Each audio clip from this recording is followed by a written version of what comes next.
A ARI de Rianxo volverá a optar ás axudas para a rehabilitación de vivendas tanto no casco vello como en Fincheira e Rianxiño.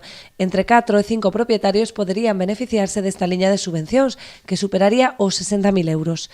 Unha vez solventados os trámites, a área de rehabilitación lanza a súa proposta que vai afectar aproximadamente no que é as axudas directas de subvención a unhas 4 ou 5 vivendas que poderían acometer os seus proxectos ao abeiro destas axudas que suman aproximadamente 61.000 euros, repartidos entre Xunta, Ministerio de Fomento e Concello de Rianxo.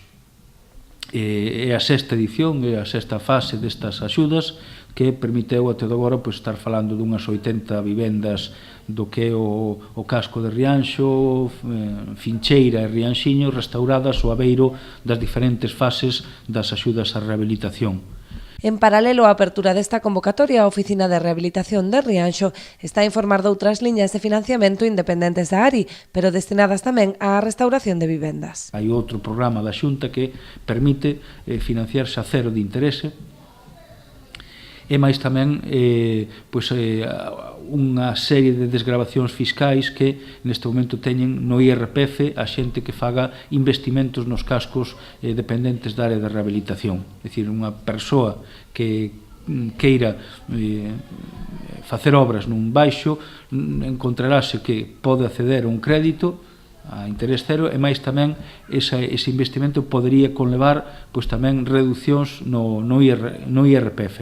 Destes axudas que son bastante recentes, sobre todo esta última, está dando cumprida conta a área de rehabilitación que temos aquí en Rianxo.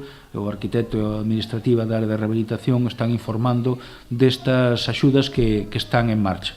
Axudas directas de subvención, financiamento a interese cero e tamén a posibilidade de desgravación fiscal no IRPF por invertir nesta zona que acabamos de falar, que abrangue o casco antigo de Rianxo, Fincheira e máis Rianxiño, o que é a zona da área de rehabilitación de Rianxo.